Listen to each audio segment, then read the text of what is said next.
Hi, buddy, Jeff again. Another video here but this one is kind of focused on. This will be another shorter one.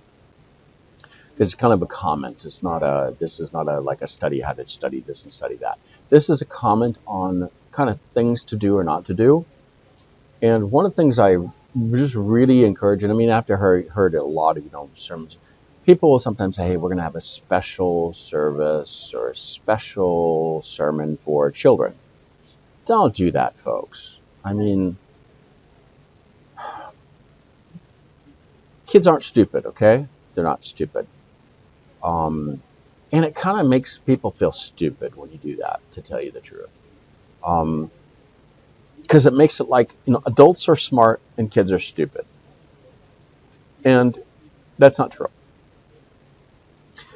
Kids, the problem is your length of your sermon's too long. That's the problem usually.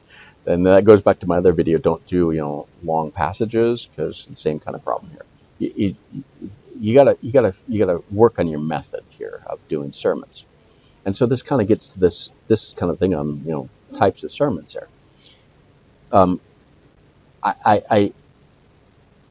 have never given special sermons for kids. Okay. And I've seen a lot of people do it. It's kind of like it feels so dumbed down. It's just like it feels dumb, to tell you the truth. And then you gotta make the whole thing trying to fit to, and it's like, no, we gotta get back to the adults to do the more serious stuff, and it just kind of, again, it feels stupid. Okay, it just sounds stupid, feels stupid. What I've done a few years ago, this goes, and it's in my sermon playlist. I did a number of sermons, 5 or 6, over a period of a number of months. All of them are between 15 and 25 minutes. All of them.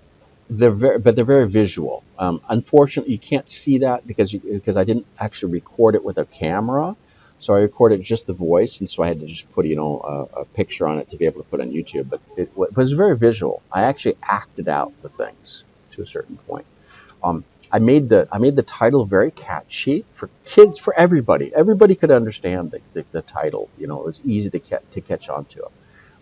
I made always a catchy thing at the beginning to click onto it, so everyone, whatever age you get, can catch onto it. And I acted it out as much as I could. Okay. And what that did was it made a sermon that was accessible. Okay. And I'm going to talk about, and we talk about accessibility now.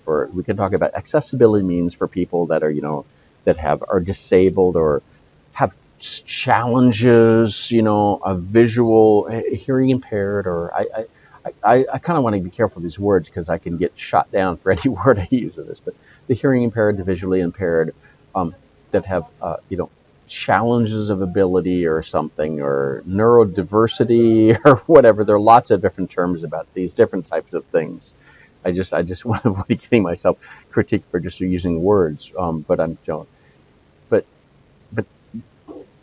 there's a lot of accessibilities for this kind of. There's a lot of focus on accessibility, especially since COVID-19. There's been really, the COVID era is really focused on accessibility because of being able to see subtitles and stuff and be able to understand things. And we're all in a lot of remote kind of things. So you can't see people be there. You can't see all the full experience of the physical presence in the room and everything. So that kind of changes a lot how people present and how people perceive. Okay.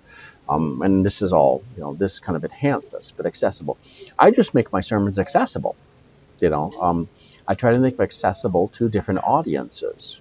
I actually wrote an article on doing this for Bible translation, why the Bible translation has different kind of target audience. I did actually a video, wrote an article on this like 2002 or 2004, I can't remember. It's in my list. But what I just try to do is make my sermon accessible to the majority of the people that will be there, so I know what my audience is going to be before I do it. And I'm not going to make a special one for adults or a special one for kids or stuff, because everybody's going to be there. And you need to think. I mean, I would challenge all of you. If you are having to break down in a small church, I'm not saying a big church, because in a big church, kind of more complicated, and But even not, I mean, a lot of countries, a lot of emerging countries, I'll come third world countries, hey, where you walk to church for like 3 or 4 hours and everybody attends you and you stay a long time and then you walk home, and everybody stays in the same service. There aren't like 3 or 4, 5, 10 different rooms and buildings. You don't have the buildings to do this. You just have one room and that's what you get. And so everybody just gets what they get. And, but in other countries where, there are more rooms, buildings, then you start saying, well, we're going to have a children's service, especially for the children. You're going to have this. And, I think all that does show that you're just not doing it right, so accessible for everybody. That just shows that. If you have to have kids actually, and different groups of kids actually doing it all and not understanding the stuff, you don't have to do totally dumbed down stuff for kids, kids that are, 3 to 5 and 5 to 8 and 8 to 12 and 12 to 20. You don't need different services for them folks. You can do it all in one place if you do it so it's accessible for everybody. Which means you're not going to be aiming for, we got to do a massive Bible study for adults, and hey, get your sermons down to 15, 20 minutes, get them down to that, and spend more time, networking, fellowshipping and stuff, and talking to people and ask them what they thought about it. That's going to work a lot better. Okay, it's going to work a lot better for you. You'll actually be more successful. I don't like the word successful, but that's what it is. It'll be more successful because then you get to talk about the stuff. You know what happens? I'll tell you what happens is people do the sermons and stuff, and then just black hole. No one talks about it afterwards. So you're gonna have to. Well, we're gonna have a special Bible study to talk about, in the week about the sermons that were done. But it's too long to start with. It just wasn't accessible to start with. It was too long. And one thing I forgot to add in the video a little bit earlier on, but I'll just be here on a different spot, is go ahead and do question and answers at the end of the sermon. I mean, how many times have you actually seen? I've done this before. I've actually dared to do this before. Well, I actually try to make all my sermons interactive when I can, because that helps deal with this already. But then I've actually suggested to people do question and answers. Oh, we can't do that because you can do it, and actually make it more interactive. So I remember actually in the past actually asking questions at the end, like, well, we don't want to answer because we don't have time. It's the wrong time to say that, really. I mean, do questions and answers at the end of it. Let the people ask the questions. Reserve 5 minutes for questions and answers at the end. Then you'll know if you're actually getting traction or not. Rather than do a 35-minute or 45-minute sermon, do a 20-minute sermon and have a 10-minute question and answer at the end of it. Then you'll find out if it's working or not, to tell you the truth. That's effective stuff. And then you're going to see if the people are interested or not. And you'll say if you don't get any questions, then, well, it's either one, two things. It's either everybody got it, or everyone's ashamed to say that they didn't understand it. So you'll figure it out pretty quickly. But do Q&A. I've done this before.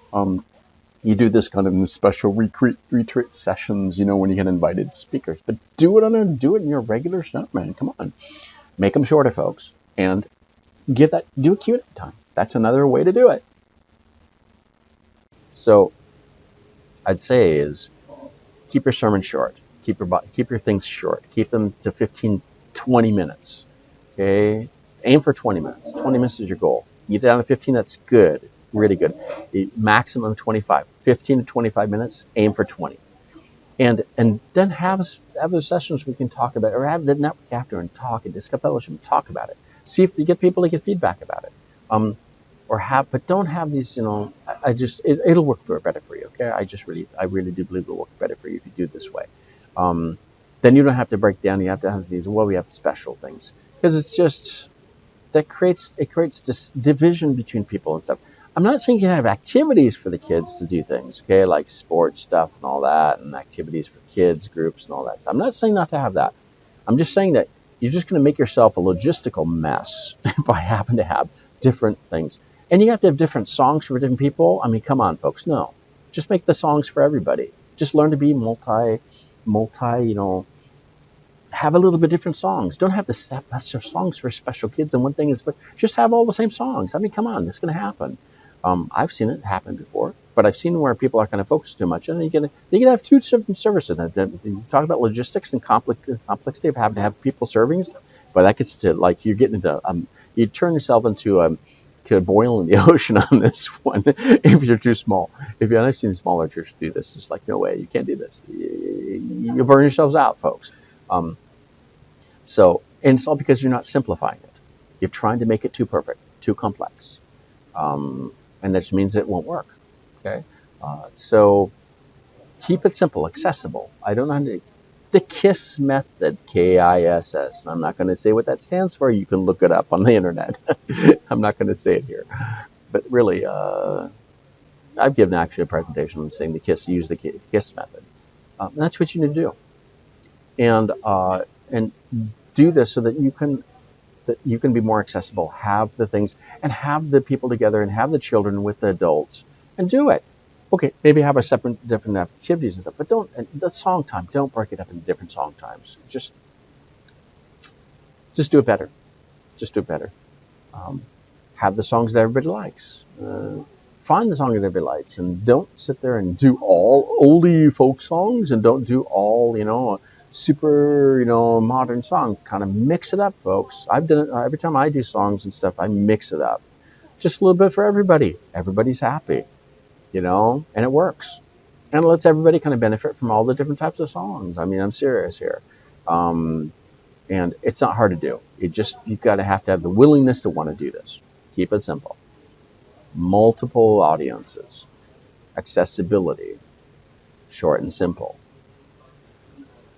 Hope that helps. Let me know.